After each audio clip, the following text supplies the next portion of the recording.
It being a little after 7 p.m. on Wednesday, August 7th, 2024, let's open the Kingston Zoning Board of Appeals.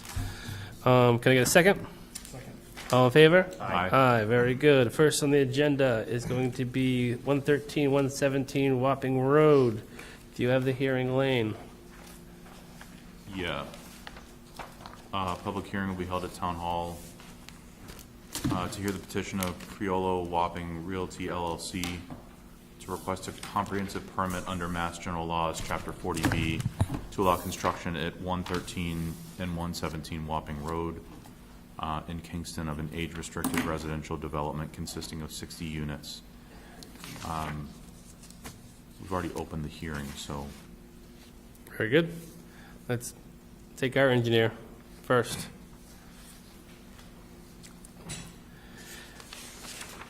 Taking you first because I want to know how everything's going back and forth. Thanks, Pat Brennan, PGB Engineering, engineer for the planning for the zoning board. Last week we did receive revised plans, drainage calculations for the project in response to the letter that I had written back in July 2nd. I would say 90% of the comments have been fully addressed. There's a few outstanding comments that I believe can be addressed in conditions if the board is to approve the project. What I would offer to do is send you a list of those conditions that would address the final issues. Do you want me to go through any of this, or? Just quickly with the conditions, I guess. Okay, well, one of the major changes was one of the big topics of discussion at the last meeting was the sidewalk issue. Yep. And the grass strip and everything. So what they proposed is one of the alternatives that was discussed that night is a vertical concrete, precast concrete curb and the sidewalk right up against it. So there's no grass strip. The vertical curb gives you both a visual, because the sidewalks are proposed to be asphalt. So the concrete curb, you got black asphalt, gray concrete curb, black asphalt. So it's not only a visual barrier, but it also gives you a 6-inch vertical barrier between the vehicular and the pedestrian traffic. So it's a much safer situation than having the Cape Cod berm go right into the sidewalk. So they did, that's how they're addressing that issue. One of the things that they didn't show on the revised plans is handicap ramps. They need a handicap ramp at each end of the walk. So they just need to do that. That can be a condition. They do have, there's one additional waiver that they need to request. Basically, if you remember last time, one of my comments was about a lot of the drainage infrastructure was not in easements. It was just shown across lots. They have incorporated most of the drainage system into actually separate parcels, so you don't need easements. Those parcels are going to be owned by the homeowners association. There is one easement that runs between lots 3 and 4. Your regulation requires that to be 20 feet wide. It's 10 feet wide. So they're going to need a waiver to reduce that down to 10 feet. So it's a waiver for the width of the drain easement. It's width of drainage easement. It's in the planning board. And again, I'll summarize these in a very concise set of notes for you going forward. But it's from Planning Board Rules and Regulations, section 4.2.2 is where that comes from. One of the comments that I had last time was about the bounds being in the driveways. They should be set flush with the top of the driveway. They said that they would do that. I would just recommend that be a condition of approval, that they do that. Property bounds? Yep.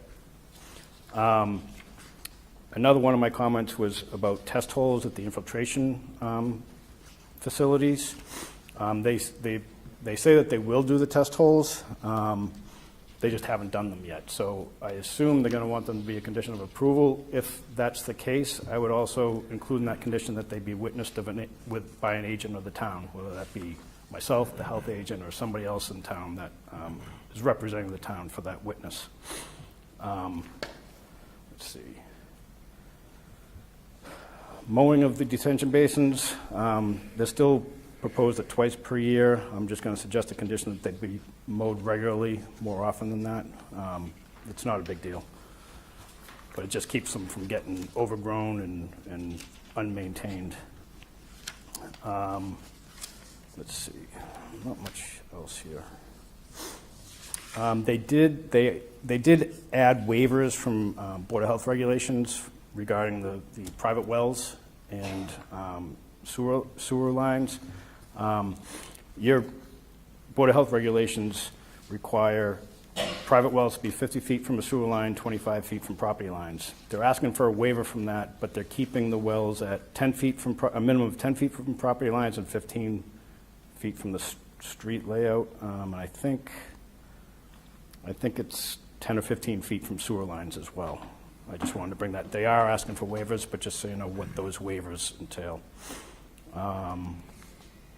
Some of the sewer force mains, if you remember last time, some of them were right on the property lines, and there's no way to repair a sewer line for one property without impacting the other. They've moved them, but a couple of them are only 3 feet off the property line, so it's close, but technically you Is could. that something they could put in, not in an HOA, but in their deed stating Yeah. that if there's ever a An issue with it. municipal problem of the HOA, they Yep. can have access?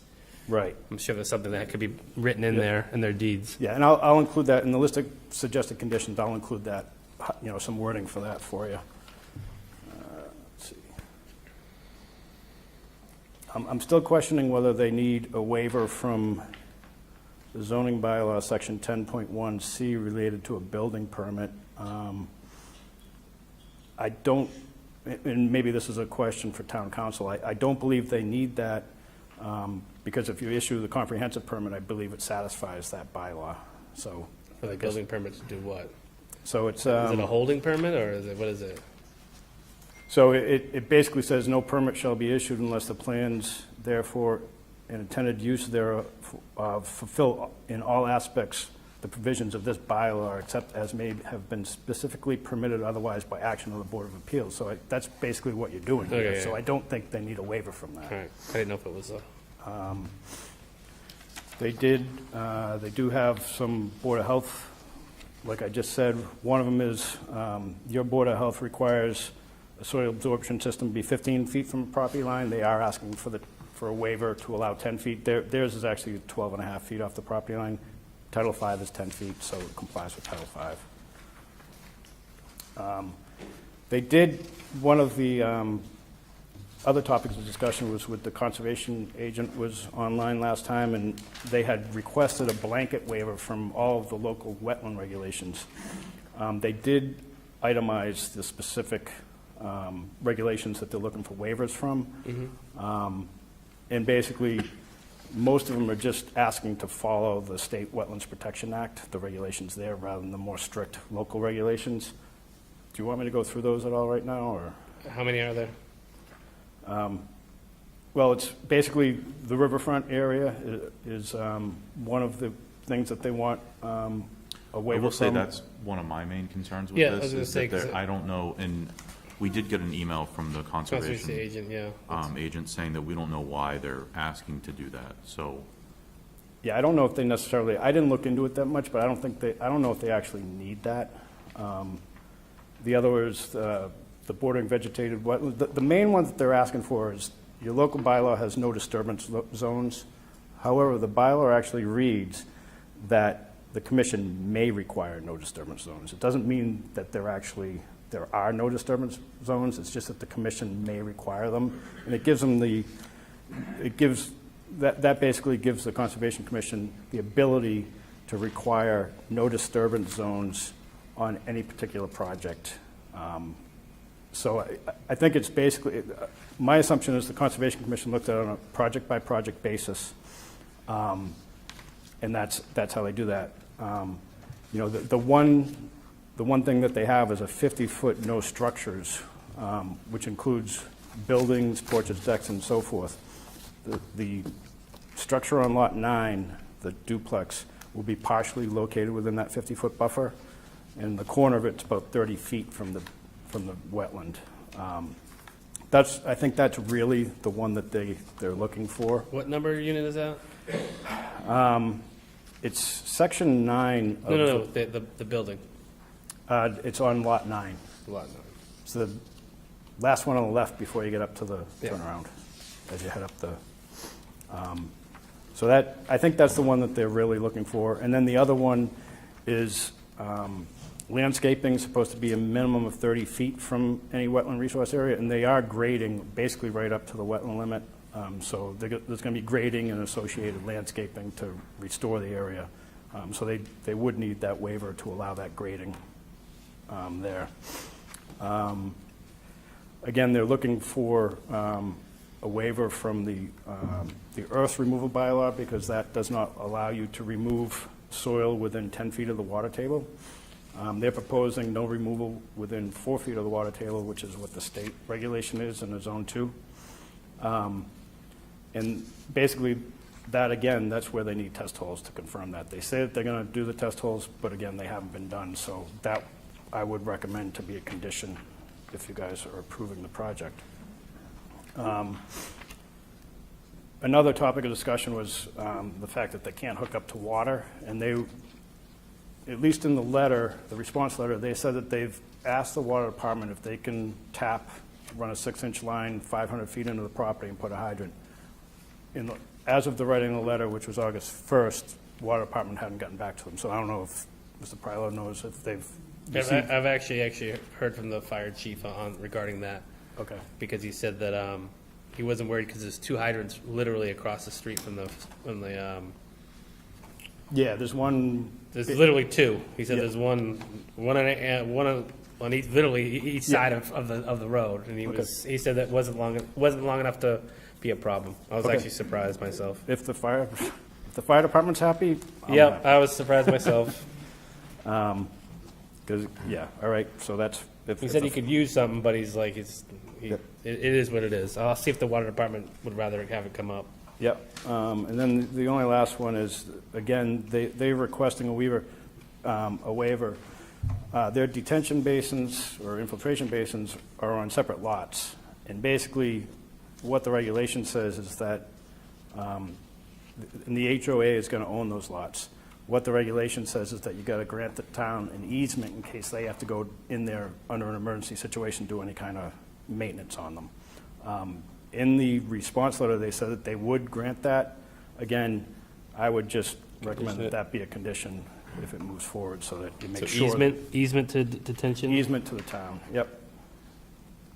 And again, those are the issues that are somewhat open, again, can be obviously fairly easily taken care of with conditions.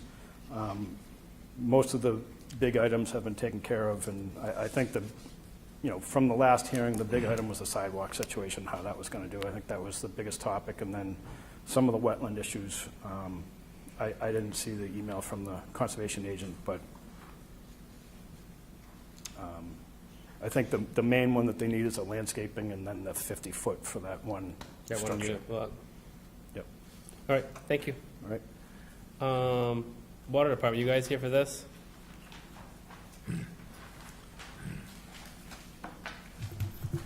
Good evening, ladies and gentlemen. Richard Loring, Chairman of the Water Department.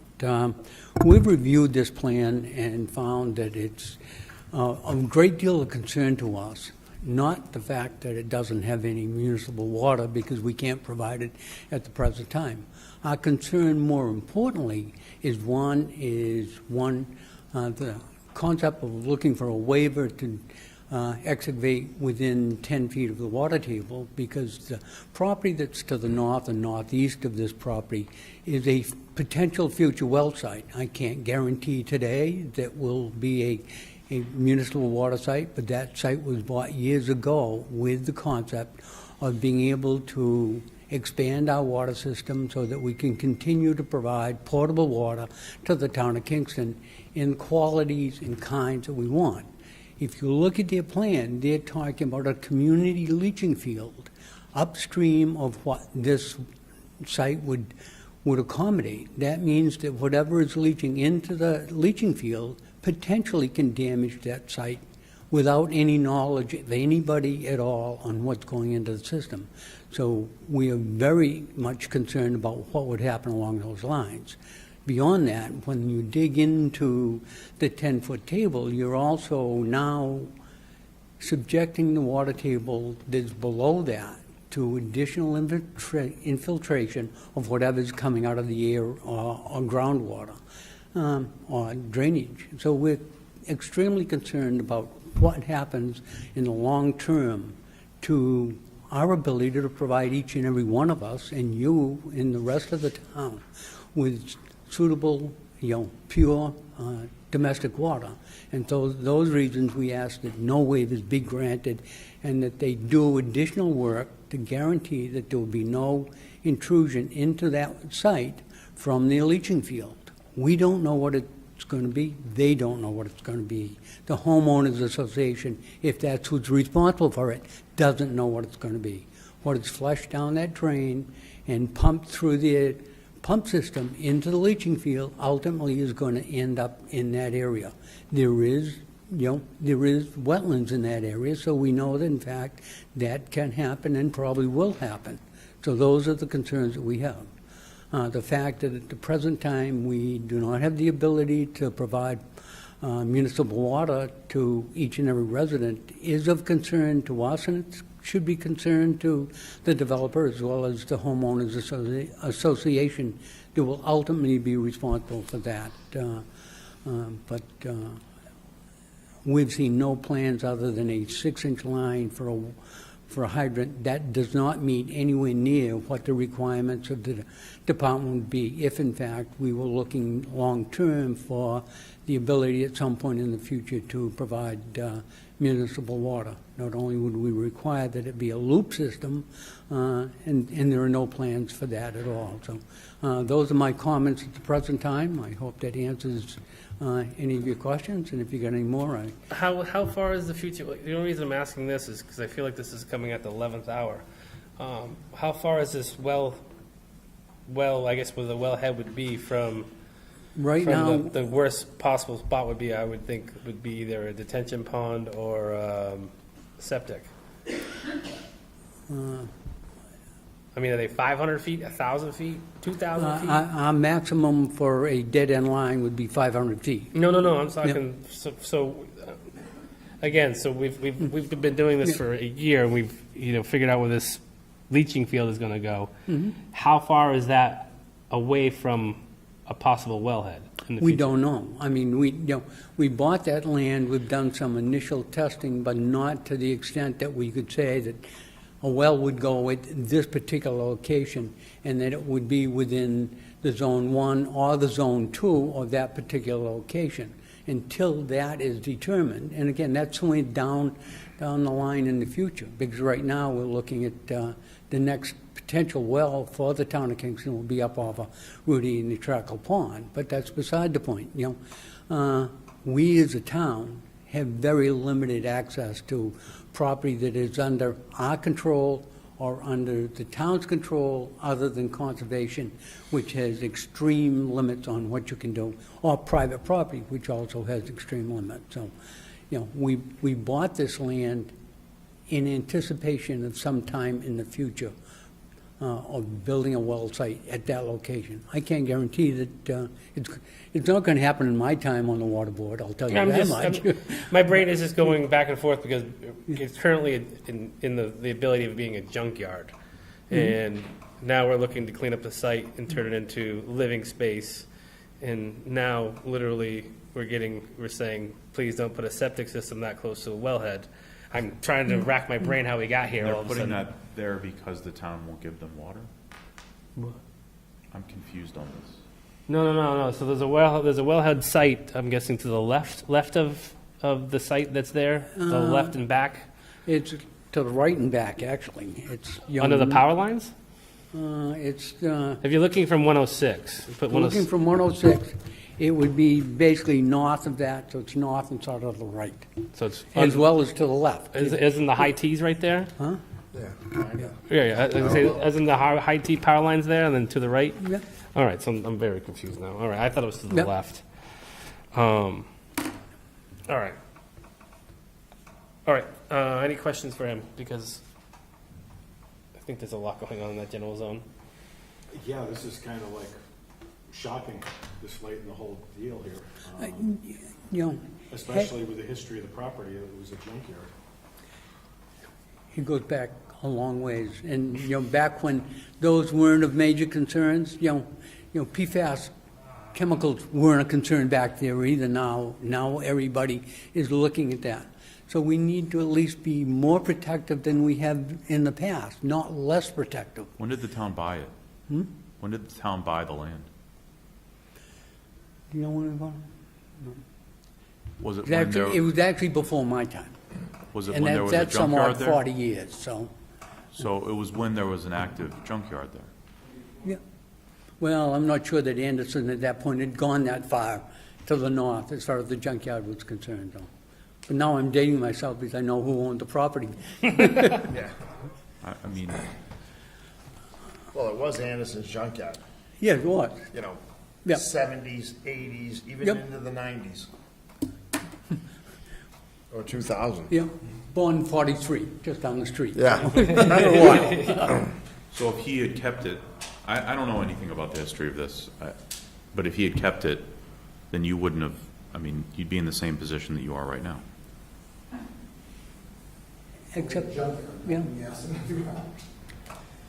It is potentially, what it yes. is. But, again, what we had when that was bought and what was known back then as far as concerns and contaminants and potential, damage to the human being is different than what it is today. Right. As we all know. I mean, all you got to do is look at science today, and it tells you today what we didn't know I hear you. 50 years ago. So what could they do to remedy this? Well, the only thing I wanted to ask Mr. Priolo, didn't you guys say you have an advanced system that you're using anyways to begin with? They're doing a D9 system.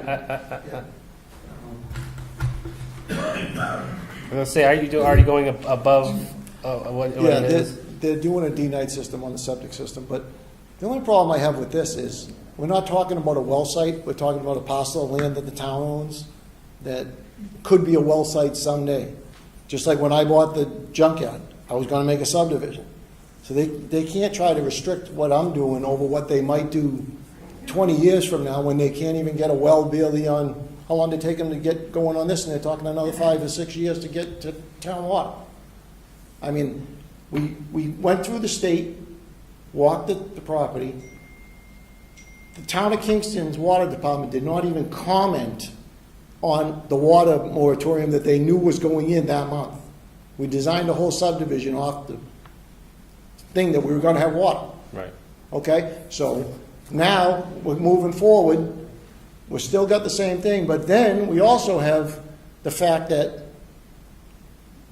the water department, now I emailed the water, like I'm trying to get ahead of all this because it's been going back and forth too long. I can't even get an answer on an email about a water, for a fire hydrant when I talk to the fire department. So now all of a sudden, a septic system that's gonna handle 32 units is going to affect a well that might happen down the road, who knows when. But the septic system is only because the water department has a moratorium.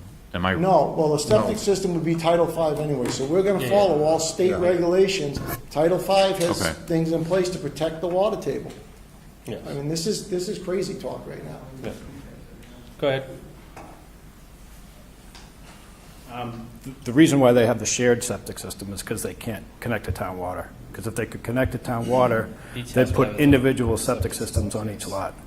They cannot do that Yeah, now. and so would that remedy this problem?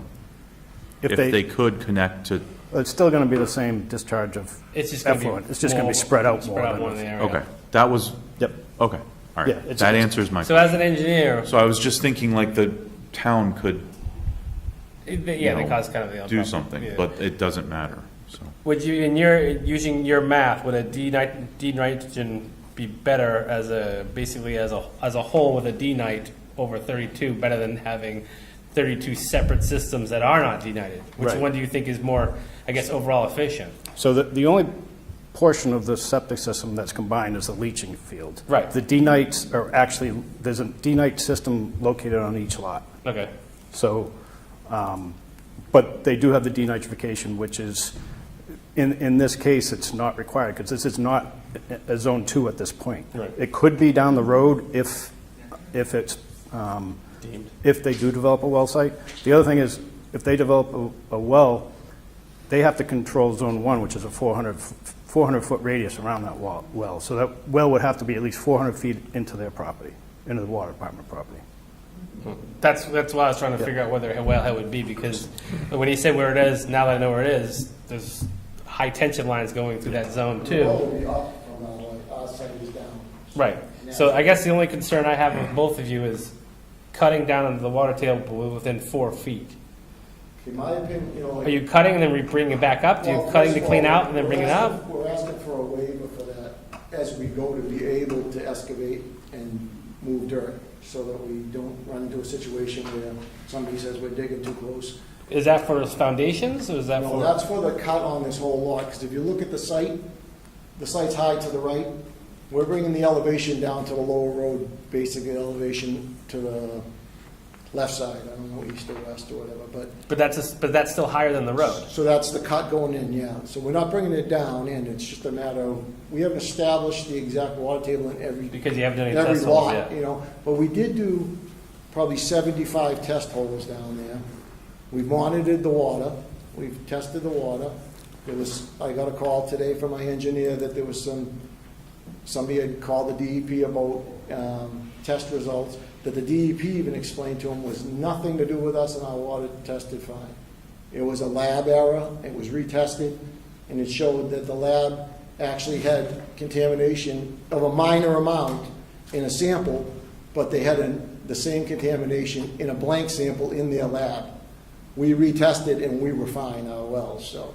I mean, we've basically went through this whole thing going back 6 years, you know. It's not like we just started it, but I mean, as for the water department coming forward now, haven't heard hide nor hear. You know, can't even get a comment out of them, can't get anything. Just maybe we'll have a well. Yeah, you can come up here, whatever. Chris Varacca, Water Superintendent. We did receive an email asking if you could get a hydrant located on the property. I presented that to the Board of Water Commissioners at our last meeting. We decided to wait till we've had a chance to review the engineer's report that had come back from your engineer that you had hired to review. Once we had reviewed that, we're going to discuss it at our next meeting, and we didn't have time between meeting times to discuss these questions that have been brought forward now. So that's why they're coming up now. All right. So without the commission here, I mean, I think they can go either way without the hydrant. It was more of an ask in general. Does the water department allow water to be tapped in for fire suppression?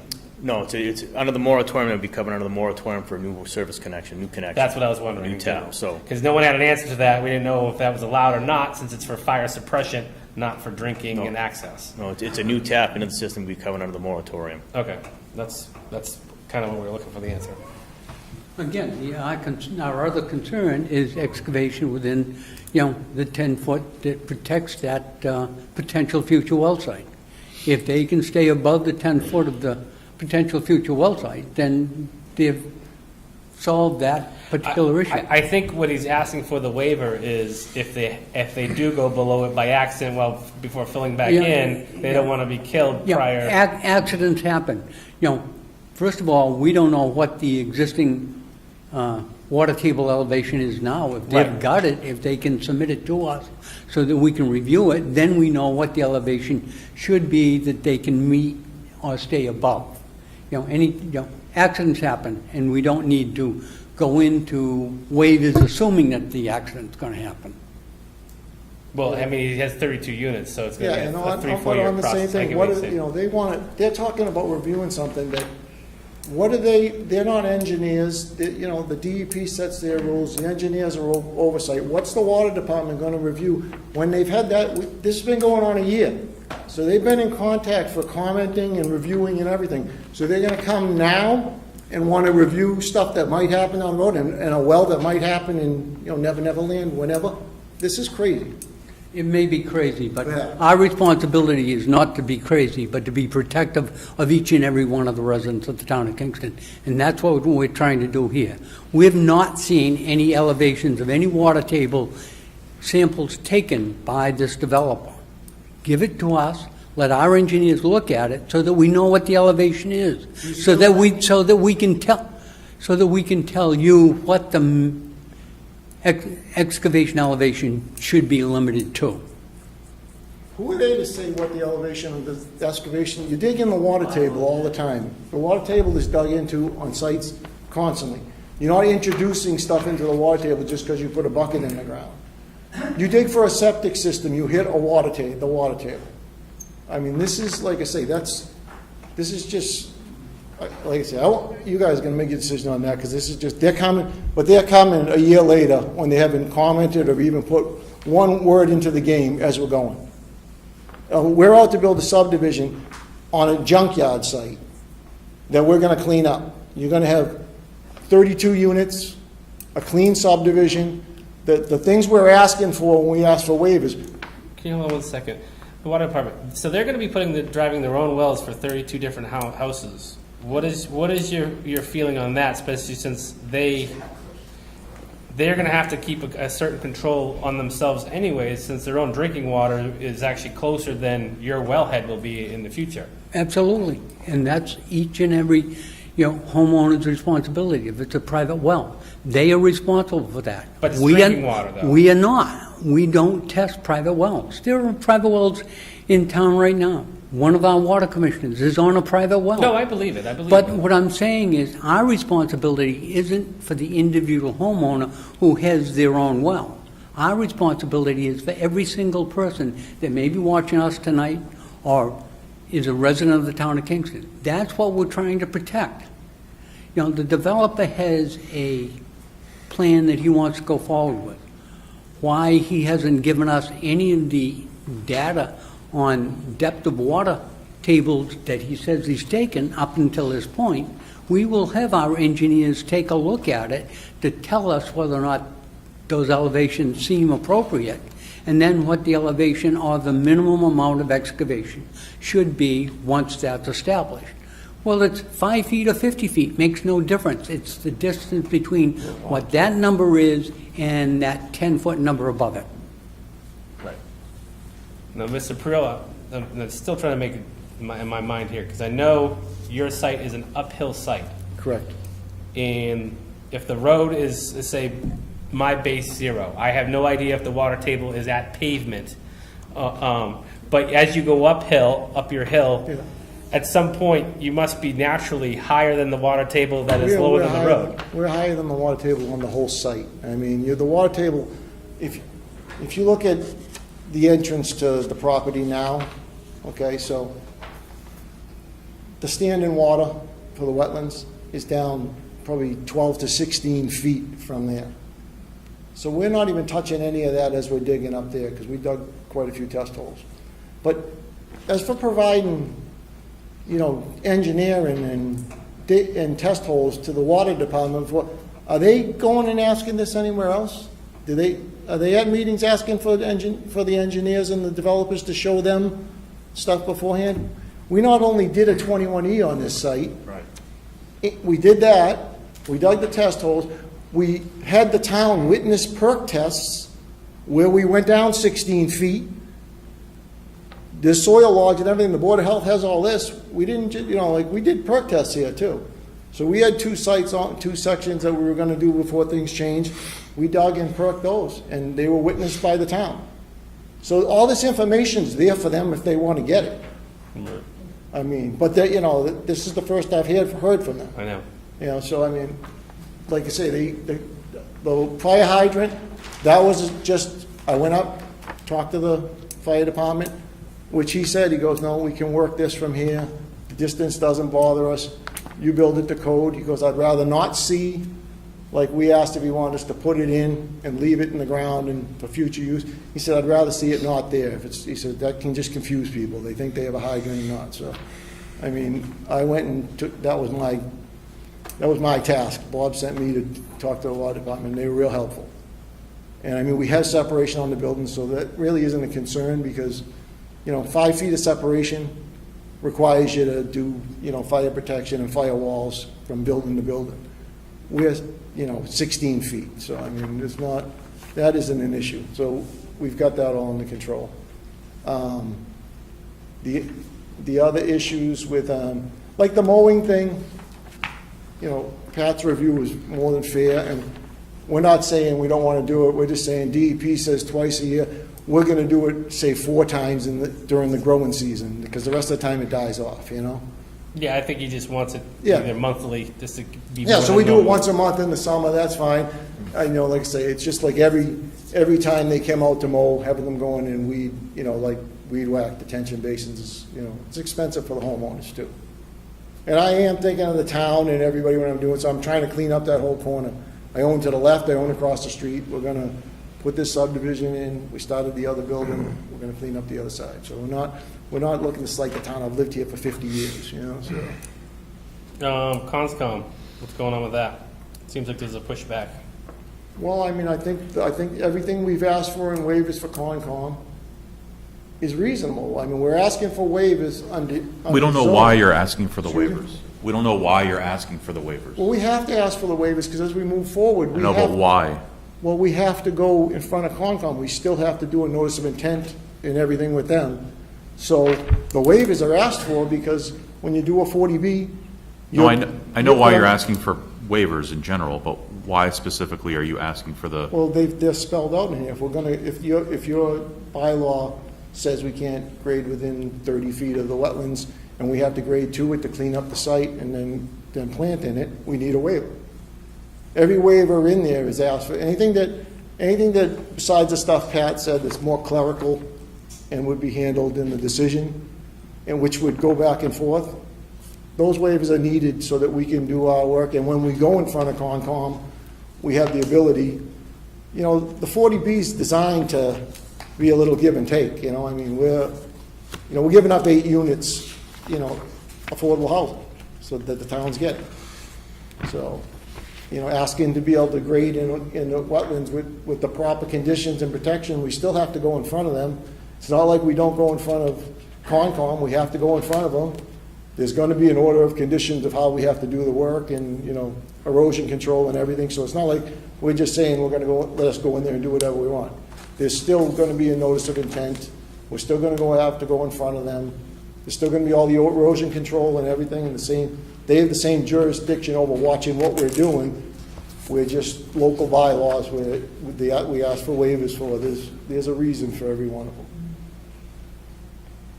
And if you want to read them, I'll tell you each reason if that's what you want. But there is a reason, and it's to move forward.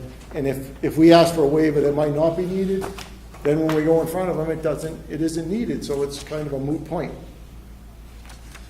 Lane, you got more? Or you go, we I've circle just, back?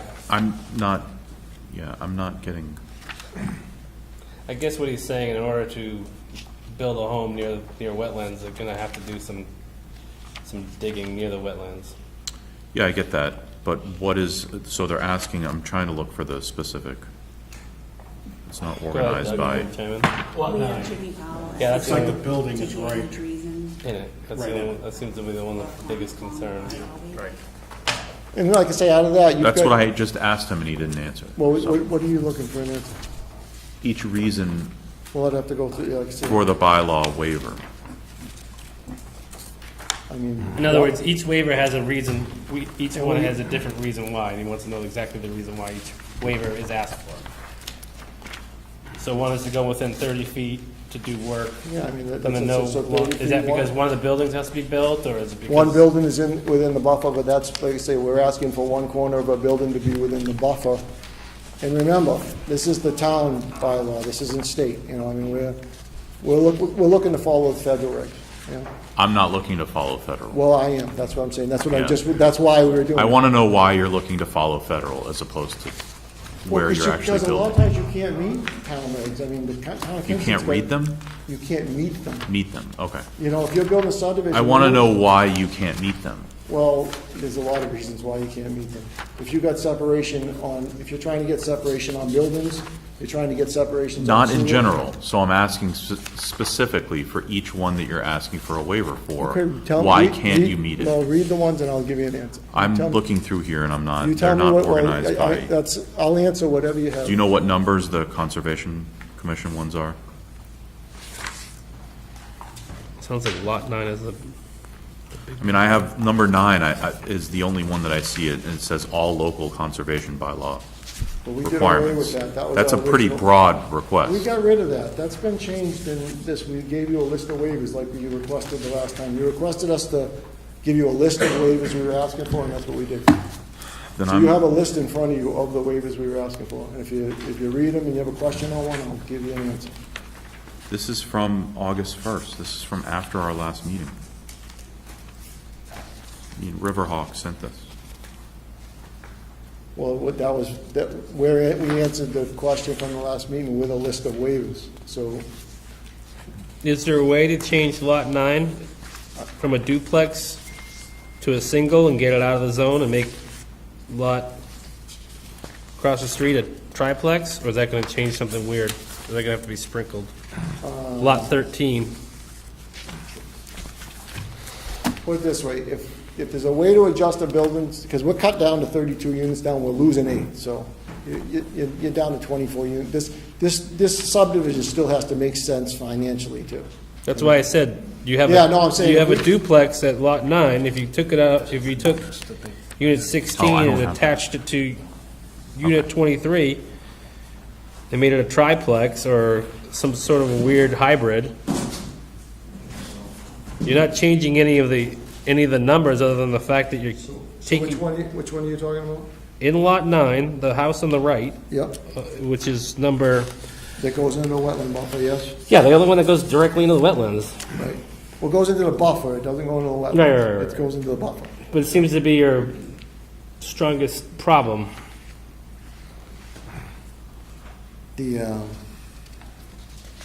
Is turning it in, the other one into a triplex, a big hassle? Does it have to be sprinkled? Does it, if it's just Well, attached? it does have to conform to the, sprinkler, I mean, sprinkling one building isn't, the only thing is, when you move one thing, sometimes you go into everything else. Like, I'm looking at the, Is there a retention pond there or something? no, but I'm talking about drainage and sewerage and everything is designed. He just redesigned these whole plans for this, I don't see anything there. I hate to say it, seems like your best spot of open space. And it looks like you have to build a wall behind it anyways. site. So, I mean, like, if it was just, I mean, we haven't even got to conservation yet, I'm sure I'm gonna hear that next, but if it was a sticking point about like that building, and you wanted a triplex across the street, and that. It seems to be a single family, sticking point. We could do that, I mean, that's not something that, I'm just putting out there that it sounds like it's a sticking point. And it seems like lot 13 is a pretty big lot, with lot 9 being a big lot, but most of it's in that protection zone. But you're open to that? yeah, no, I'm open to that, I mean, I don't have a problem with that, it's just, like I say, we do, he'd have to move that, he'd have to turn that building more onto the corner. And we could put one single family there. I'm just putting this section, Lana, don't have me put words in your mouth. Well, now I have I don't think we got what they submitted, but what they submitted. For instance, you're saying that you'll go through these, so why are you, instead of section 6.04C of the Kingston Conservation Commission regulations, why do you want to follow 310 CMR 10? I think on the waivers, I'm gonna have to say, any waiver we're asking for right there, there's a reason for. I want to know the I reason. won't, That's what I'm asking for. You specifically just, you say, you on this, or not you, but whoever typed this up, right, has the conservation, the town of Kingston's Conservation Commission correct? section, that you are supposed to follow, and then it just simply says a waiver allowing the federal regulations. Are you able And to get then a the hold next of, one. Well, no, every waiver we've asked for here hasn't, are you able to get a hold of your engineer, or is he on Zoom? I don't think he is, but I'm just saying, every waiver we asked for that Has is a reason. listed here has a reason for it. Right, he wants to know the reason why you're asking for the waiver. All right, what number? Which I know you can't- What page and what number are you asking, then I'll. I'm tell on you. page 4 of the waiver requests. It has 2 dates on it. August 1st is on page 1. I didn't see this in the email, so, and then August 7th, which is today. It's page 4. I don't have it, where did you get this from? Pat, are they looking at your, I have your answers.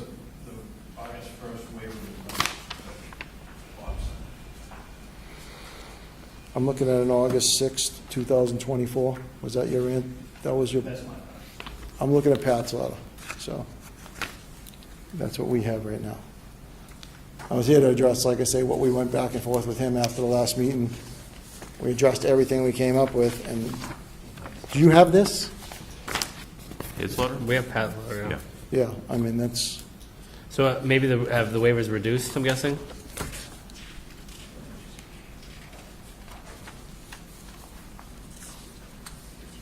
I just took another look at the plans while we were sitting here. No, that's okay. That, the building on Lot 9 is the only one within the buffer zone. All the other ones are completely outside of it.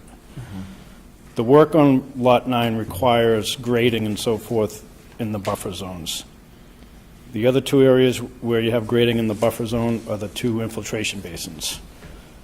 The buffer zone does extend into the roadway, the 100-foot buffer this is, kind of just above Lot 9. That Yeah, starts the green line? kind of in front of Lot 9, yeah.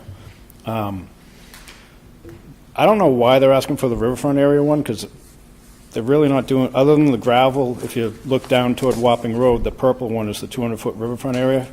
They just encroach into it a little bit with the gravel access road, but I don't see that as being a big deal. So I don't think that I don't necessarily think they need section 6, the waiver from section 6.04.c. So why would we grant something like that if they don't need it? They just don't know they don't need it. And actually, there's a typo on the next one, well, on mine, should be 6.05.c. The vegetated wetland? Yeah, yep. So where is that going to affect? So again, that's only, that's just buffer zone work, because they're not actually touching the wetlands themselves. So it's basically, they're looking to work within the buffer zone. And as I mentioned earlier, your wetland regulations give the Conservation Commission the ability to specify no disturbance zones within the buffer zone. And I think the only ones out of those that they really need is the 50-foot for that duplex on Lot 9, the 30-foot for the landscaping, as we mentioned, and, some relief from the 100-foot, because they are within the 100-foot buffer on Lot 9 and extending into Lot B. They don't want the 30 feet landscaping. It's actually, that's, Section 10.07 of our code. yeah. They you require us to not be able to work. Yeah, We're asking to be able to work in that site, Yep. because we have to work in these retention ponds and catch basins in that area, so And- it's just. The other one that they're looking for is 8.01, the 100-foot buffer. And basically what your local regs say about that is that they turn the buffer zone into an actual resource area. So it's almost treated as if it's a wetland, even though it's the buffer zone. Our regulations. Correct. Okay. So they're asking you to go by the state regs, which still allow work in the buffer zone, but not, it doesn't give you the ability to just, go right up to the wetlands. There's still safeguards in place. I mean, where we're not the Conservation Commission, I think that we need to hear from the agent, because I don't see the big issue with this, but maybe I'm missing something. I mean, the problem is you get retention ponds that are in areas that you can't get rid of the retention pond. When we do that in regular subdivisions, I mean, you have to do this all the time. You go in front of the conservation and get a waiver prior I mean, to they're it. asking for a waiver to build a retention pond and then basically landscaping and leave and back out. Yeah. I just don't know if we could condition these waivers in a weird way. So you allow a waiver with a condition on it. I've never done it, but I'm sure we could do it. Okay. You know, on a regular subdivision, we'd be going in front of conservation first and doing our notice of intent, and we'd be asking for some of the same stuff through conservation. and we'd be I mean, we going- could still approve it and give you a massive condition of, we won't move on it until all conscom is covered back and forth. In other words, you do go in front of them, and then they come back and say, well, these are our true Well, I mean, concerns. But I mean, then that kind of gets. Doesn't mean that we necessarily have to take it all. My point is, No, but then that- it then leaves, Then it doesn't, then you're not really approving the permit then, because if. No, we're doing due diligence. Well, I mean, due diligence, like I say, we've answered the questions of what we've got, and you see, I don't see anything outrageous in what we're even asking. I mean, no, I don't I see mean- And I it might as- not either, but I don't really understand what you're asking. If you're just citing a code and saying that you want a waiver with the but he code section. just explained everything we're. Well, now I understand. But I'm saying, even before, and I told you, we're looking to work and grade to the, instead of no touch of that 30 feet, we're looking to grade to it because we have to work in those areas. But like I say, if we were doing a regular subdivision, not a 40B, we'd be asking this same stuff for the Conservation Commission, but under the comprehensive permit, we ask for these waivers first, so you can approve the subdivision, then we go back and forth with Conservation, and they're, basically, they have a set of guidelines they have to follow that match, the zoning board's decision. Doug? I wish Matt Pinello was here. Yeah, I'm not, I would like him to answer, because he raises some really good questions. Well, he's on Zoom or no? No. No. That's a different matter. What's our town council? Kevin? I don't know, is there any way that you can stay the 10 feet above the water table? I'm not gonna commit to staying, I mean, I've had these engineers draw the plans 3 times now. They're asking for waivers for a reason, so we might, we're moving forward under a comprehensive permit that we're asking for waivers so we can do something, because, like I say, it's give and take. I mean, we're not asking for nearly what you see on a 40B. I mean, you could build to the wetlands. You go in these towns and they're building to the wetland. We're encroaching into a buffer zone a little bit with a corner of a building, not wetlands, into a buffer zone. It's not like, I've built houses on lots that, the fences are 15 feet out of the backyard with signs on it that you can't walk in, we're not asking for anything crazy on this one. It's very, it's cut and dried, and as to not answering, Pat came up and said it more, engineering, but I did answer the questions. The waivers we're asking for, each one of them has a reason. No, I know. And they're not unreasonable requests. Let me keep this meeting moving. Anyone here to speak for or against this? Can Come we on give up. it to new? Something new. Yes. But we're in a position where this is gonna, Yeah. It's new information. Pine Dubois with the Jones River Watershed Association and town resident. I do have a lot of concerns about the project. I agree with your concerns about excavating to 4 feet from the water table. I think it's important for the whole town as well as the ZBA to consider what's going on with climate change and that the water table is likely going to rise, not fall. The reason that there is a buffer zone is because when you identify a wetland, it's 50% or more wetland plants and soils. The buffer zone is pretty wet. Sometimes it's real wet, and there's always a discussion about where the line is. So I would say don't throw out the buffer zone because it's there for a reason. I don't understand why somebody who is putting 18 or so wells, private wells, would want to excavate to within 4 feet of the water table on a property that was a junkyard where we have soils that are sandy, where the stockpile of tires, the crushing equipment, the plastics that have been found on the place can go into the water table very easily. The reason that this state has a PFAS problem is that. that we use a lot of junk and that we're very careless with how we dispose of it. This was a junkyard. I mean, I quite literally went there to get parts for my truck so I could, drive it a little longer. And it was always loaded with tires. Has the board been there to the site to take a look and see what is left there? Because from the Google Earth, it looks like tires are still there. And in fact, tires are still there in that upper part of the property where those 3 units are that we were just discussing, and where the septic discharge is supposed to be. What are you suggesting? That they're going to bury them?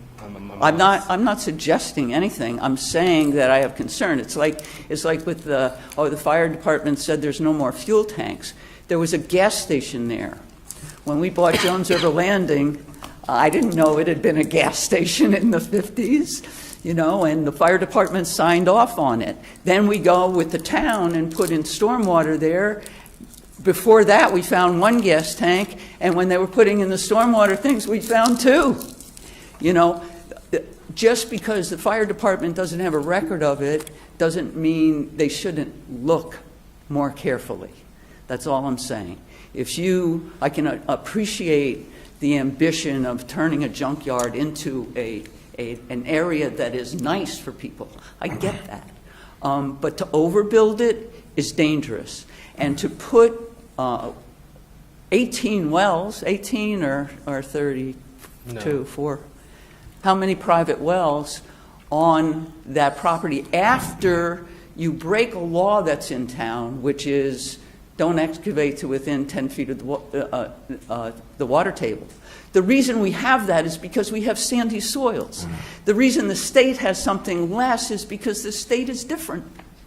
So all the towns have different rules to match their town and their environment.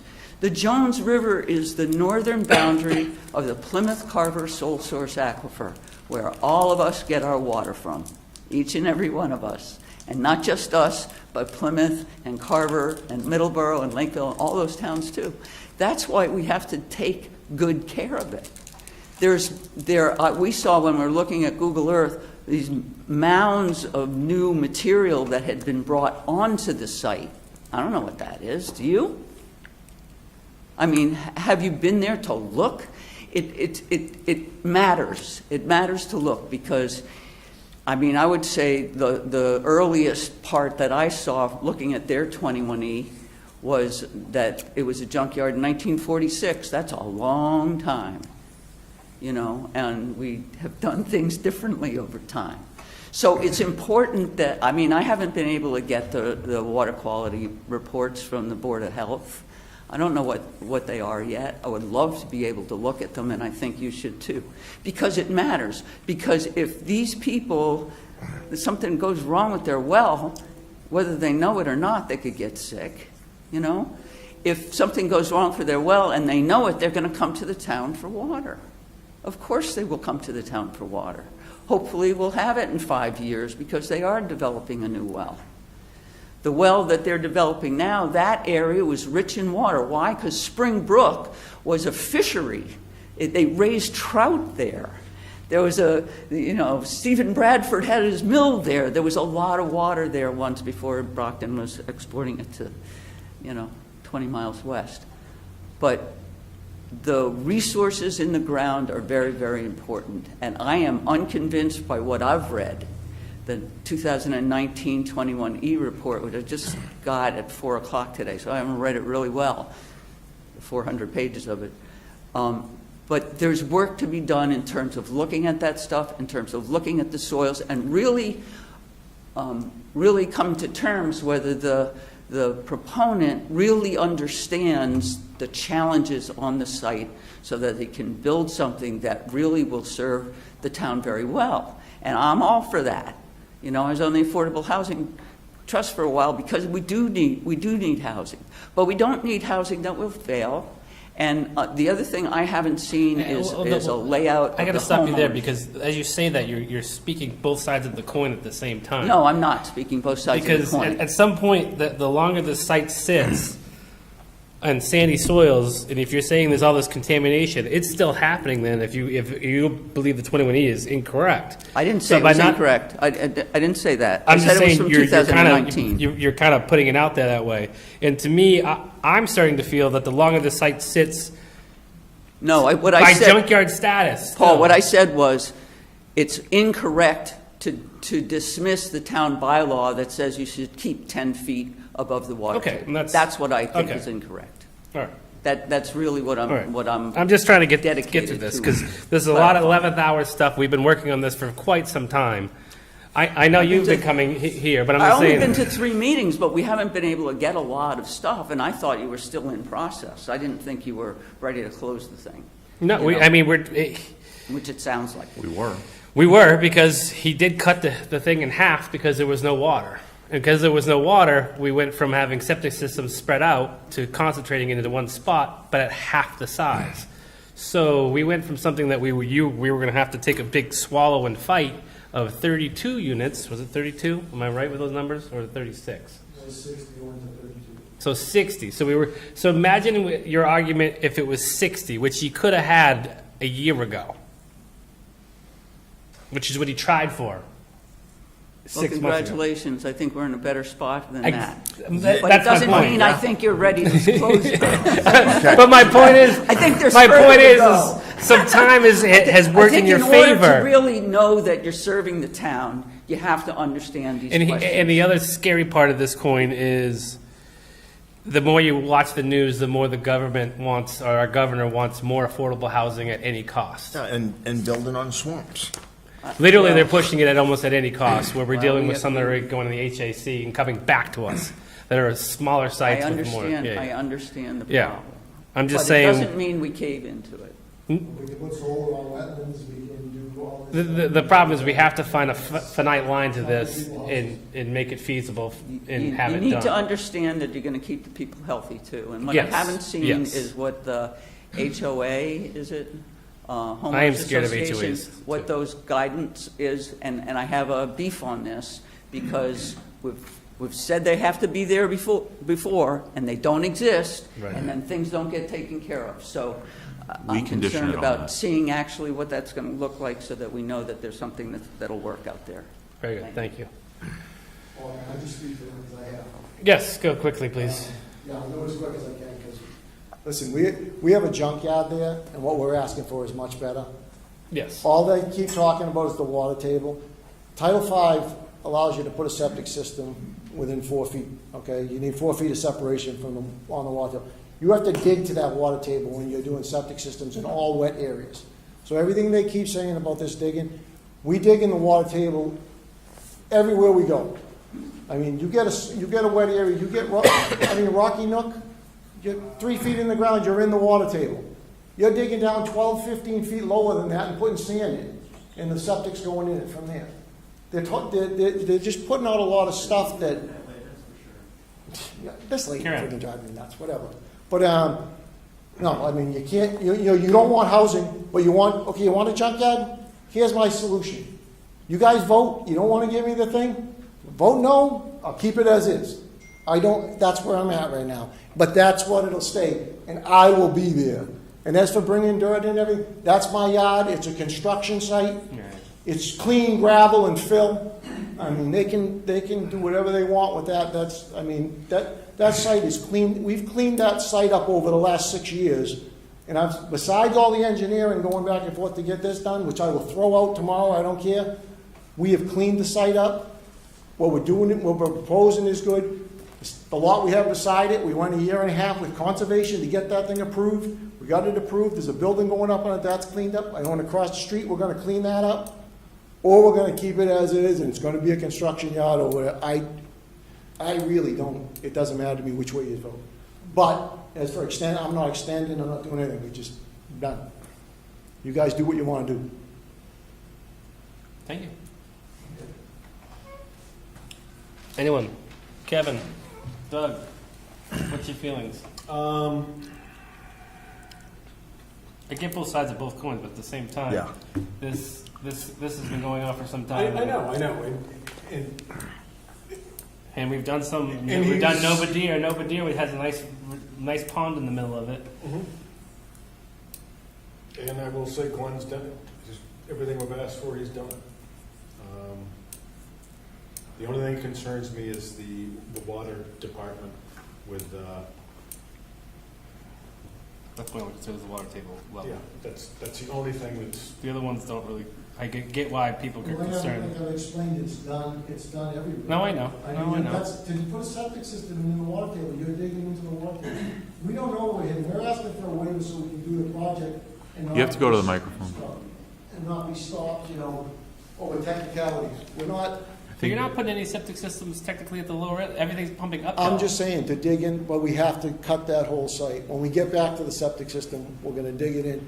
I mean, what we're asking for, there's a reason. The engineers do this stuff for a reason. I mean, and we do it all the time, and they're doing it in this town all the time. Rocky Nook, like I say, you're 12 feet into the water table and you're putting the sand in there for them systems. But my point is, you're not putting a septic system into that close. Before the sewer, can you? All right, Right, all that- right. that Till would you, be hey, four. hey, till you Yeah, stop. whatever. You're still digging. Not doing it anymore. All right. So I guess my point getting back to it is, you're not putting the septic system, that's up in the higher part of Right. the hill. Yeah. So you're way up above the But water table. we have a cut, Paul, that comes in from the street, bringing that whole thing down to the lower elevation of the road by the schoolhouse, okay? Okay. So when we cut that in, if we're digging drainage or whatever, and we find something, we have to remove and replace sand. You might have to remove and replace an area. There is clay on that side of town too, Yeah.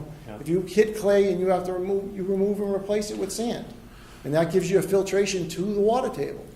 That's all Title V, and that's how it works.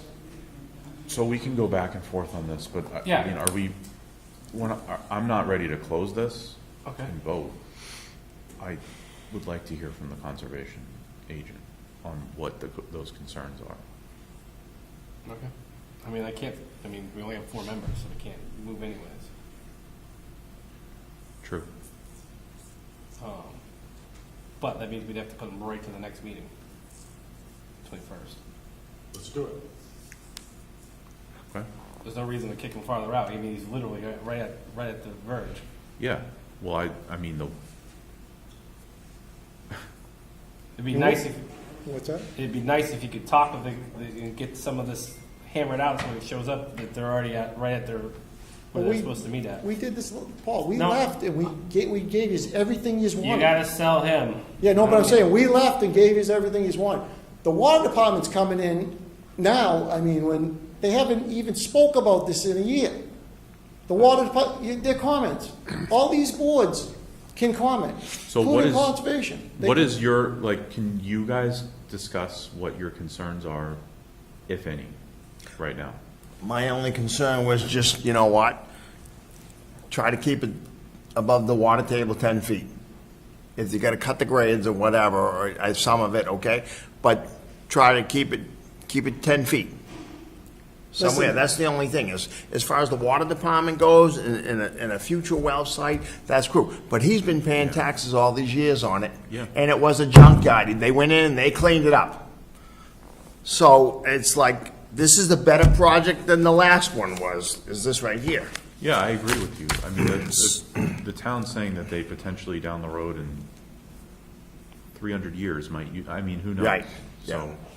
I can't not And allow. their well is off, and their well, I mean, they're gonna have separation from that, and we're, like I say, we shouldn't be affecting their well.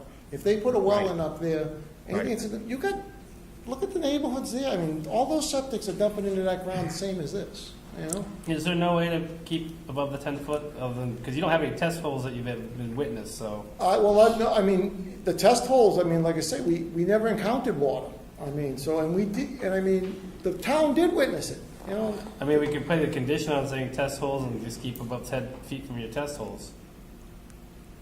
Well, the water table. Yeah, well, as I say, the The water water table or your test holes. I mean, if you have an idea of what's going on in general there, I think, like I say, I think we're asking for that for something unforeseen, so we don't come back to it. I get what you're saying. We gotta dig this. what if we can condition it where you can only allow this to happen where you're putting If we in hit clay or something infrastructure? and we had to dig down to put sand in for infiltration or something on drainage, that's what that's for. I get it. So if, like, if it was conditioned on 10 feet from the water table, except in a need situation where you had to Yeah. put perk sand into, you know, for Or- certain drainage, because there's no room to move things around, you can kind of. Superintendent, can you speak to this at all? In regards to What we're talking about? I think you're picking up what we're putting down.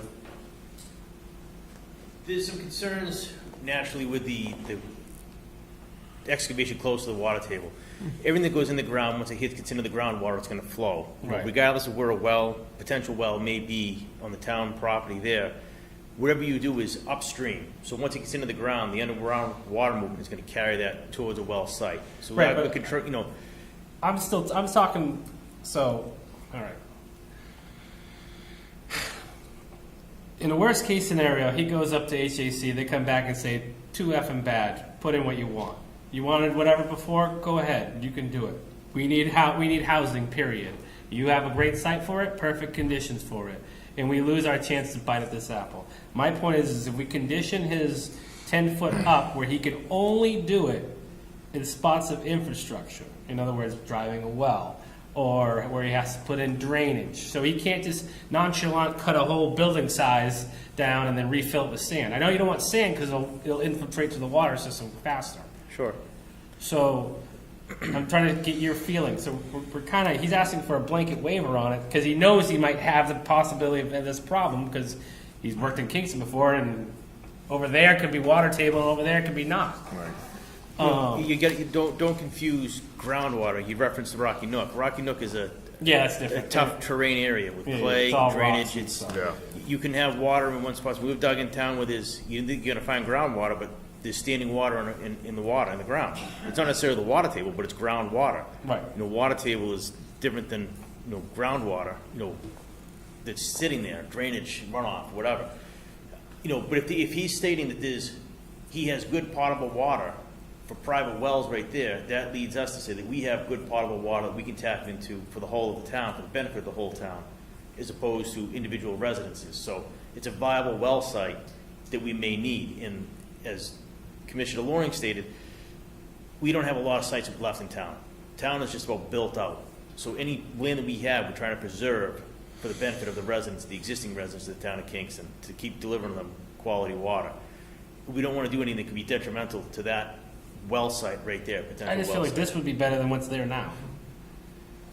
Sure, I mean, anything could be better than what's there right now, potentially.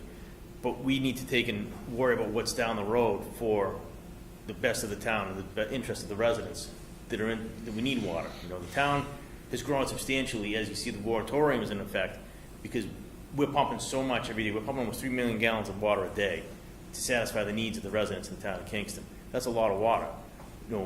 So we need additional well sites, because we have to give the wells that are running nonstop a chance to rest, to replenish.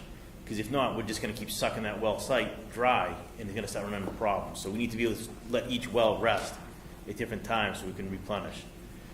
So we're trying to be proactive and to preserve that.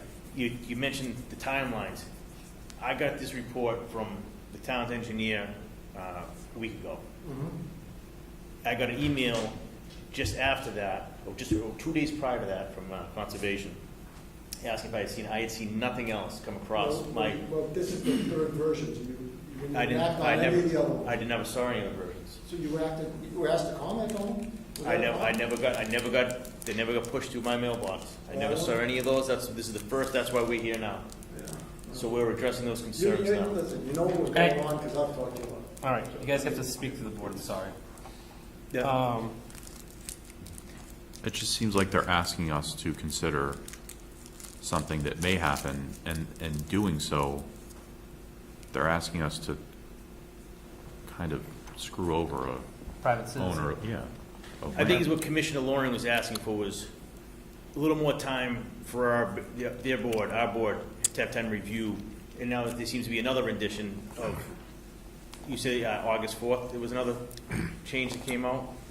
All No, these it dates was are, just more refined. yeah, I don't. Yeah, Just so, answered their questions. so I haven't seen any of that. I haven't think it seen went any less. I questions think or there was more answers. waivers, and the waivers. So they had asked originally for a broad sweep of all waivers of CONSCOM, and we said no, we will not give that to you. Break it down to the exact ones you needed. So they broke it down to the exact ones they needed, and now we're arguing the exact ones that they needed. which is the buffer zone to put in the retention pond, the buffer zone to put in the building on lot 9, to cut down to potentially 4 feet within the water high means, and I think, what, 2 others, to do landscaping. So they went from a broad sweep down to 5 or 6. Yeah. And we're not saying we have to dig into the water table, we're asking for that in case we come into an area. It's just like the wetland comment and the buffer. She says the buffers have, wetlands in them. The buffer on that river is 18 feet higher than the river on that side where that building is. It's upland, high and dry. It's not in any wetland area at all. It's a buffer, and a buffer is not wetlands. That's a protected area to the wetlands. And this one happens to be, I believe, an 18-foot grade height above there. So it's not like we're digging in, wetland areas or resource areas or anything. But you're gonna cut that down, what, 5, 6 feet? It's coming down, that's where the big cut is. But it's still coming down to existing grade that's still, we dug test holes over there, and those were provided with when he did the engineering, and we didn't hit water for 12 feet down on the lower road. So, I mean, we're not, we're not asking for, I'm just, like I say, honestly, I am done. I'm not going back and forth with engineers, I'm not paying another nickel. You guys vote either way, I'm not extending, I'm done. It's too long now, this is a year, and, I mean, we didn't even get, the town didn't even send it out for review for 7 months. I mean, I'm just spinning my wheels, I don't want to be coming back again when last time, I have both come out the long way and said, we're just asking for these things, you meet these, and you're right there. Now, I'm right here, and I'm back to, hey, let's go away for another month and let everybody speak their opinions. It's wrong. Because I'm paying taxes on land that I want to make better. They have a place that they want to make a well. They can make their well farther down, because that junkyard staying there, like it is running down into the wetlands. So if anything was on there that everybody was so worried about, it would be getting into the water table. The other way, we're cleaning it up, taking the dirt, and you're not, like I say, everything, we're cleaning that whole site, taking the whole topsoil off. Everything's going to get taken care of, and it's just, none of this makes sense to me. I just have another question for Mr. Priola. When the water moratorium is lifted and water becomes available, and there's no infrastructure within this development, this project, who's going to be obligated to pay if they decide to tie into town water and run water mains and fire hydrants, and who's they? The homeowners. See now, Chris, that's the other thing. I mean, I just want to be sure that the HOAs are going to come to the town and say, hey, look, we want water. No, they don't. This is a expect us to run the water. Private road, private wells, and like I say, I wanted town water. So, I mean, it's not like this. Oh, sure. This is, You came to the office and you made an inquiry on that. Yeah, and I made a bunch of inquiries, and moratorium. I tried to get a site. I mean, anything I could do to get town water. So it wasn't like skirting around the water department. It was, I can't have water. I can't have like a timeline where there might be water. It's very vague. So I have to do something with the property. I mean, we have sites going everywhere else. This is the next property we're working on. If it's not this, it's, like I say, we'll go work somewhere else, and that stays, it's going to be a construction site. Did I answer your questions for you? Yeah. Okay, thank you. You guys have anything else for me? Or? No, not yet. I'm trying to. Not yet? Jimmy Powell is asking, seasonal high water table or current water table. This distinction has come up before in town projects before. Well, we had test holes monitored with the health department, and we had no modeling or water table, and they're logged with the Board of Health. So this was designed off of that to begin, and there was perk tests and test holes done on two separate sections. So there was 8 holes dug for one, 8 holes dug for the other, and there was no modeling or water table encountered. All right, so we did do that. Jimmy said that answers his question well enough. Okay. Where do you want to move from here? I mean, the only thing I would do with that, I would condition that there's test holes at the lowest position on there. And could we, if they if he can't meet the 10 feet, then he has to come back before the board. Condition. I mean, it could, I mean, Somewhere it's gotta be conditioned. It has to be conditioned, I just, coming from in front of the board, what would that do? Well, then back to the engineer. That's what I'm saying. Couldn't the town just, whether it's the review engineer or somebody from the town, they monitor the test holes, and if something comes up, we evaluate it? So that, basically, Yeah. that's what I'm trying to get is, we That's had to kinda put what in Pat test- said, a yeah. condition of test holes that are monitored by a town agent, whether it's our engineer, health department, or even water department, and then they say, this is your cut Well, I don't see line. why the water department, I'm just saying an agent of well, the I'm just town. saying in general, they're not engineers, they're not, and Yeah, they're looking at a hole like anybody else, just, they're standing I'm looking just at saying someone who, engineering or. we do have peer review. Right, yeah, exactly. An engineer or even a health agent just to log it and review it, to get it to your engineer so that they can make a decision, that's one thing. Yes. But outside people besides that, it's I mean, just, by the time you get to this, you should, and after you go through your NOI, you should be able to figure out where exactly you might have these problems. well, see, the thing is, like, Paul, like they're talking about, look and do more. So look and see if you can find something, but don't dig the site up. How do No, you do no. it? No, I get that. You I'm just- don't. I'm I mean, just you do, saying you build a site, you start moving in. If you find something, you address it. Right. You can't go looking for it first. My point is, you're gonna be putting some test holes in, but you're gonna know where your drainage is gonna be. Well, and we know that. We've already done. We have plenty of test holes on the site, and we know the logs. Where are we going? I'm ready to close with the condition of what you just said. Close the hearing? Yes. You make a motion? Yeah. I'll second it. All in favor? With 4? We can Has do to be that? 4. Has to be all 4 of us. Yeah. Yeah, you said second? Second? Second. All in favor? Aye. Aye. All right, it's closed. We can discuss. So again, want to make it so that we have this condition correct. We can probably wait on the condition, but we have it closed.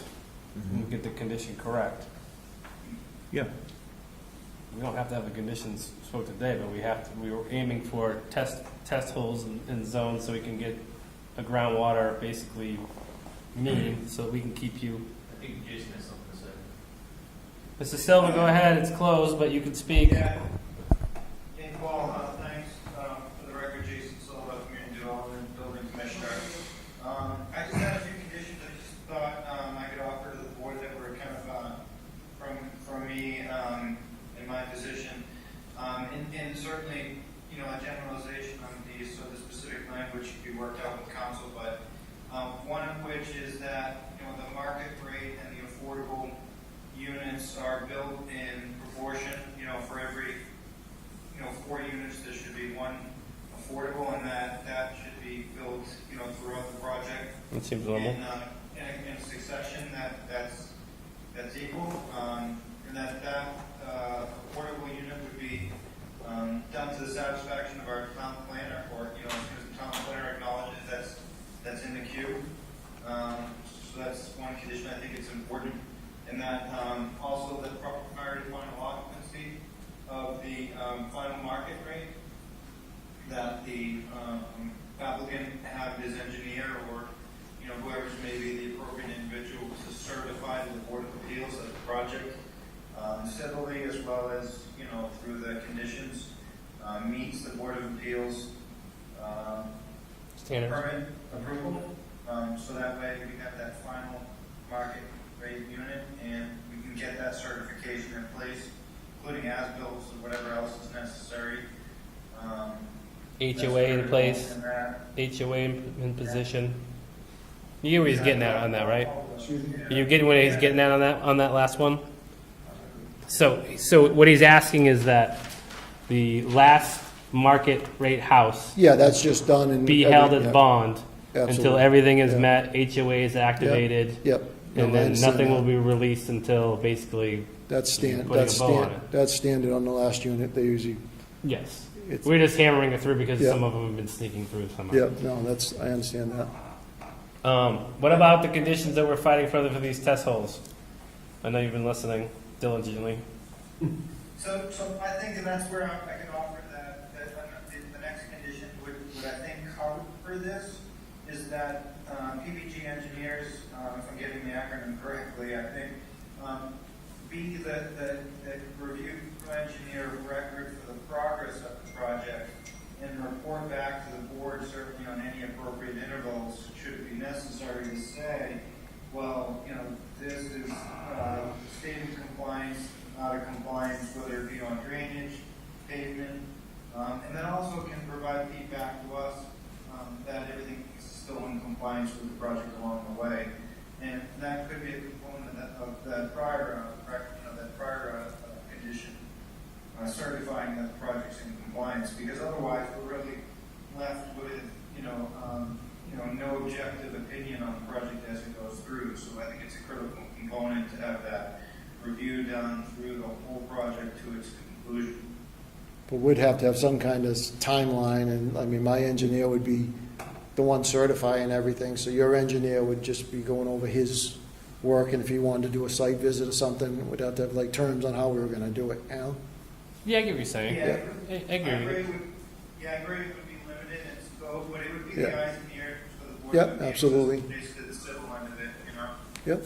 So, and then lastly, the only other condition is that prior to the first occupancy, a sign indicating it's a private way be installed at the end of the road. Until otherwise, it should be, Private way, HOA Yeah, association. private way, yeah. We'll landscape the entrance and put that in right when the subdivision goes in, so it's, All right, so we have a closed hearing. I think we're gonna have to sit down and figure out how to write this up properly before, so we can vote on it next meeting. Yeah, probably what, town council, some direction. Yeah, and then maybe you can help us with how we figure out this condition of test holes. I mean, I don't think we need it on the high side, we just need it really only on the low side. Yeah, exactly, but on the low side, exactly. That gives you your mean level of where you gotta be. we've got test holes there. Well, as long as he can say that it's Yeah, okay, or someone from the town. You have them on record with the Board of Health, they were monitored. We did, right up at the front, we did the first set of test holes, we dug out right As behind long it. as he says it's okay, if not, you're gonna have to dig a couple more and Yeah. say this is where the new mean is. I'm saying they were monitored by the town, they're there, you I have. know it you on- wanna do it August 31st, and everybody else wants to do it March 10th, so. Listen, I just want to do it so I don't have to do it anymore here. No offense, I just want to get it done because it's been a long time, But we have it closed, we just gotta get conditions. When you go in front of Conscom? Well, we got to get there, you guys got to vote for us, and we got to still go through mass housing. That's why I'm saying, the longer you guys delay us with your vote, we can't get in front of housing for the next phase. Right. So, I mean, it's not like, you're voting on a comprehensive permit, it should be being voted on stating that, like Conditions. Jason said before, stating, to meet the conditions agreed upon. Right. But I mean, so you're just kicking it another month down the road to another 2 months of, To be actually perfectly honest, we could take the vote right now and okay it, yeah. and it won't be any good until it's recorded.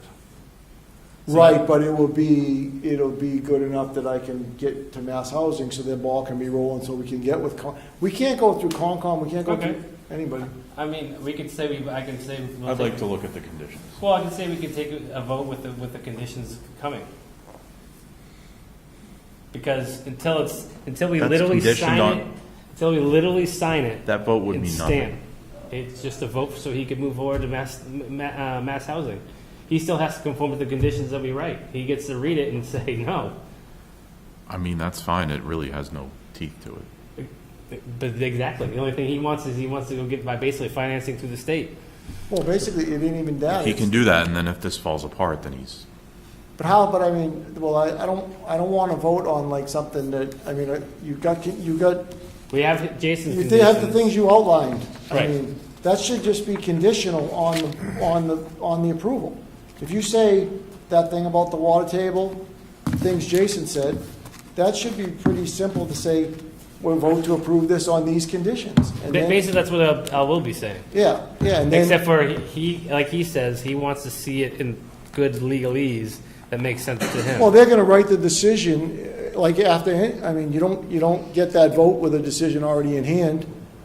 You get the vote and then they write it. Do you want to vote? Okay. I'll do it this way. Who wants to make a motion to approve with the conditions as we've spoken? Because it has to be written down. That's why, again, this is how we do it with every single one of these. Right? It's basically, we're voting on it With to have the conditions, but until we see the conditions written in written form and we read it, and then we agree that it's written correctly, that is the true, the true vote. So, again, he needs some sort of movement vote so he can get moving, but at the same time, he's not going to be able to see it until it's written by our town council. Because I can't get in front of anybody without Mass Housing or anybody without a vote from you guys approving just a comprehensive permit is a concept, you know what I mean? So I get it. we get the conditions. I think you're going to. And again, I'm not approving it, though, with just the conditions as we spoke. There's going to be other conditions that are They're gonna be written. that will be in there. right. So there are some conditions that we haven't spoken about that Okay, will I be guess in you're there. right. I guess you're right. So you can say broadcast, you can say broadly conditions, with conditions. Subject to the conditions that will be forthcoming. Even better. Okay. Spoken like a true. I mean, I'm just, you're leaving I'm trying to yourself out to just, I get what you're saying. I'm trying to relate to him that even I though don't know we're what taking- this is it gonna just, do, but. exactly. This is gonna do this isn't doing nothing. Zero. Like I So said, then we won't do it then. well, no, but I'm, like I say, So I'm gonna make a motion to, Table. I mean, That's the, see, continue again, this to next. it has to. why don't you guys just vote no? No, because we're not voting. The point is, we're not voting no. The point is we don't have a written council. You're up there, Mr. Preventure. We can't even if we vote today to accept it with conditions until we see it written in front of us. That's when we take the real vote. Am I correct? Or am I correct? I think you're both half right. I think functionally you close the public hearing, you have a window in which you're able to conduct deliberations. And the purpose of the window for deliberations is that you can have the discussions about what you want to be in your final document. And then you can make a decision that addresses all aspects of the application. And there's a separate window with which to publish that decision and file it with the town clerk.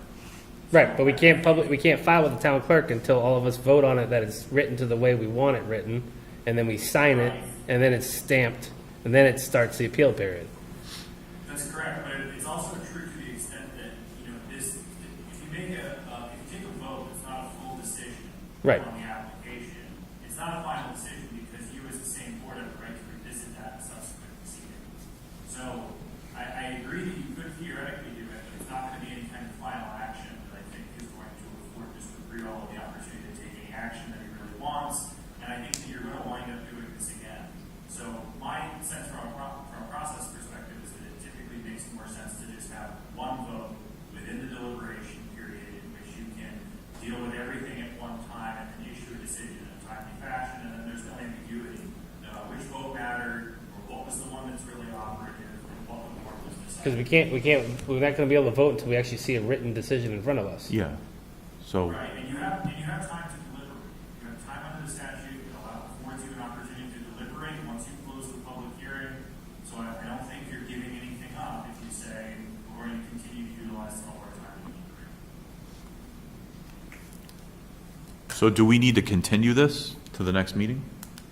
No, we just asked to have a decision read up with our conditions that we asked. So it's just generally continued until we, You're not continuing the public hearing. Yeah. You close the public hearing. Correct. So you would notice another public meeting in which you would deliberate, but would not take further public input, and would not receive further evidence. So you're voting on what you have tonight, and then you guys come up with a set of conditions, and then we either agree on them or we don't. Is that basically it? Correct. Or we basically say this is our decision. Right, that's what I'm You saying. So like if I it. decide to walk, that's fine. Exactly. Like I say. Exactly. So the hearing is essentially closed, and there's Right. nothing more coming in and coming And out. you'll be writing the decision, and then With the conditions in you it, guys send me the conditions, and it's. and say this is what we're and getting for that's fine. terms. Then we're not going back and forth from there. Correct. Very well. So that's popping back to town council because you guys would be writing this thing up. Good luck. I'd be happy to cooperate with the board preparing. That being said, I guess we can't do anything. I mean, we could put them on tentatively for the 21st. Is that enough time for you to write these? 2 weeks? You have plenty of time. I think we can probably do it. I frankly need to confer with some of my colleagues at the firm, but I think that's not an unreasonable time frame as it stands right now. Should we have any issue, I would advise the board through the administrator, and we would let you know if there's any problem. So let's put this on for the 21st. Very good. Can I ask one question? Can we, if there's something that you guys have that, like, you think, you know, can we have feedback just in this next week or so, or 2 weeks? Go for it. I mean, you get town council. No, from you guys, if you guys have something that, you know, you want us to do. It's only going to be, he's going to be your guy. Him and Jason and town council will be the So three. you're working with what we have right now? Currently, That's to fine. agree, Yeah, exactly. okay. Yeah, as long as we- So make a motion to, we don't have to do anything. We don't have to. We already closed the Yeah, hearing. we don't have to make any motion. We will see you on the 21st. Very good. Thanks, guys. Thank you. I mean, All right, go ahead.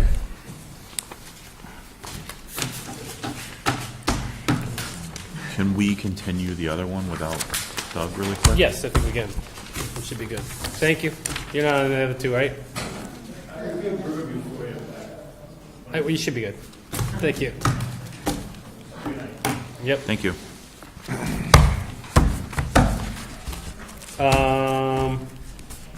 Make a motion to continue Cushman Drive, Cushman, what do they call it? Cushman Farms Cushman LLC. Farms, to an appropriate farther date. September 4th.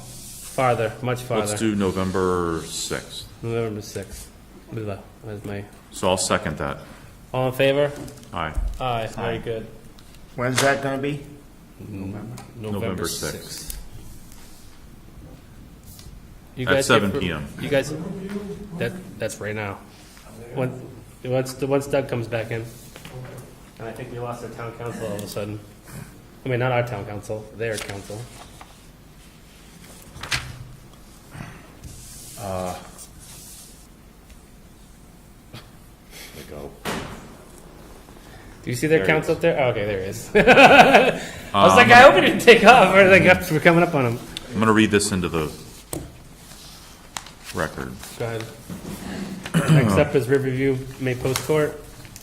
On remand from the Housing Appeals Committee, public hearing will be held at Town Hall to hear the petition of Thomas Drummond, manager Riverview Properties LLC, 67 Cushing Drive, Duxbury, Mass., to request a comprehensive permit under Mass General Laws 40B to allow construction of 12 units, including 3 affordable units, located off May Ave and Post Court in Kingston. We've already opened this, so this was continued from some time ago, May 1st. Very good. Go ahead, take it away. Good evening, Mr. Chairman, Madam Secretary, members of the board. My name is David Hennig. I'm an associate attorney at the law firm Galvin & Galvin PC at 10 Enterprise Street, Suite 3, Duxbury, Massachusetts. And I'm an associate with counsel Robert W. Galvin, who's the lead counsel in this matter. I'm appearing on behalf of Riverview Properties, LLC. And at this time, we are requesting withdrawal of the proposed 12-unit 40B proposal by Riverview Properties, LLC, as the applicant no longer wishes to proceed further with the proposed 12-unit concept plan. Thank you. Council, how would you ask this could go? So with our request for withdrawal, and considering it is within the province of the board, the board could take a motion to either approve the request for withdrawal or deny the request for a withdrawal, and take any action after that it sees fit. But it's within the competence of the board to determine how it wants to act on the request for withdrawal of the application. Okay. Anyone for the public? What does that mean? What do you mean? So they're asking. What are the repercussions of this request? Okay. They're asking for a withdrawal, but they still have open talks with us through HJC on the remand. So I'm going to suggest that we deny the withdrawal for the lack that this cannot be done no matter what, and they have no water, and you have other issues that were not solved. So I would say I would deny the withdrawal and say that we would deny the project.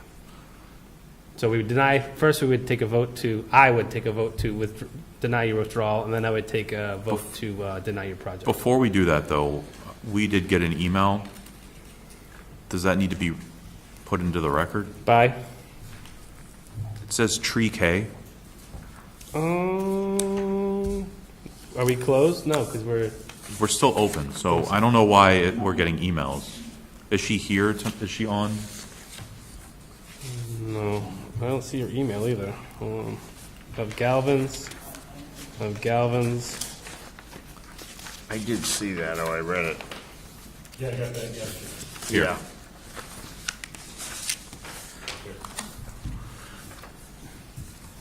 Oh, that's right here. That's what I'm reading. Basically stating why they don't want it. Right. They're stating the same thing I just stated. It has too many problems. Doesn't have water, and not a lot of things were actually met. And So this- do we need to acknowledge that just for the record and All put right. that in our yes, I'll file? acknowledge. Okay. I'll acknowledge the email sent from Mrs. Tree there for the zoning board because of the issues that we have concerned with recreational space, visitor parking, snow storage, sidewalks, pedestrian safeties, other issues. There's water issues. You don't have water. And that's, and flooding, and future flooding of the site. That being stated,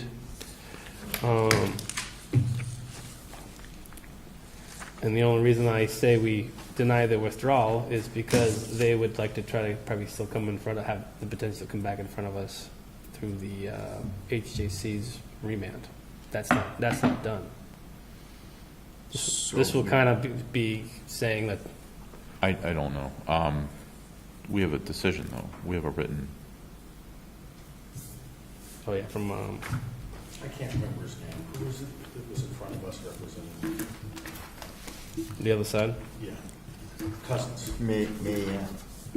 Off my head. But Cousins, that's who was representing him, correct? Yes. Yes. Yes. I just want to say that his attitude, Was I didn't even recognize the person who was in front of us. We had a real good working relationship with him on other 40 meetings, and his attitude was so combative. Oh, you talking about Paul Cusson? Yeah. Oh, It was, Mr. I President? didn't even, it was like, he didn't want to deal with it at all. I just wanted to say that. All right. And the decision I'm trying to read. Someone's microphone needs to be turned on, Mine? Oh, Yours? Doug's. so that wasn't on the record. Probably a good thing. So the findings out of it basically say, so far as it relevant to the instant proceeding, the board incorporates the findings of the original 20 decision. The board finds that the applicant failed to apply good faith in the remand hearing. The applicant was unwilling to provide detailed plans, unwilling to revise plans to address issues of concerns raised by the board, and unable to provide any feasible plan for the supply of water. Accepting a reduction in density, the revised plans do not adequately address concerns as originally raised by the board, including but not limited to local concerns regarding wetlands, emergency access, and setbacks. The project cannot be approved due to a complete lack of water service. The project as designed is entirely dependent on a connection to a public water supply. However, there is simply no available capacity in the town's public water system. Without a water supply, the project is simply not feasible. The applicant has failed and refused to provide any alternative source of water for the project. So that being a major hitch pin, that's why. So that's why we're considering a denial, Correct. and we're going to sign a, It says just me, but I'll have you guys initial it. what is the title of that document? The title of that document is Decision on Remand of Application for Comprehensive Permit Application. And our decision is to deny them a permit, so we need to make a motion. Well, we haven't closed the public hearing. Make a So motion. procedurally, the first thing you would need to do is determine whether you're going to approve or deny the request for a withdrawal. You have the power to deny the request for a withdrawal. You would then need to make a motion to close the public hearing properly close the public hearing and then make a motion on the decision itself that you want to make on the underlying application. I think, did we just deny their withdrawal? No, we haven't done the vote yet. We didn't I vote. don't believe it. Taking a vote. Yeah, it wasn't. Oh, voted okay. on. I'll make a motion to deny their withdrawal. Second, Second. all in favor? Aye. Do we need to hear anybody from the public on this? Mr. Chairman, may I just inquire one brief Sure. point? Just for clarification purposes, is the board's decision made in accordance with town council's recommendation? Correct. Here? Thank you. Anyone from the town want to speak for or against? Just want to be clear, we provide advice to the board on how to do things at this stage. It's the board's decision. Understood. Thank you, council. That being said, make a motion to close the hearing. I'll make a motion to close the hearing. Can I get a second? Second. All in favor? Aye. I'll make a motion to deny their, what is the language on there?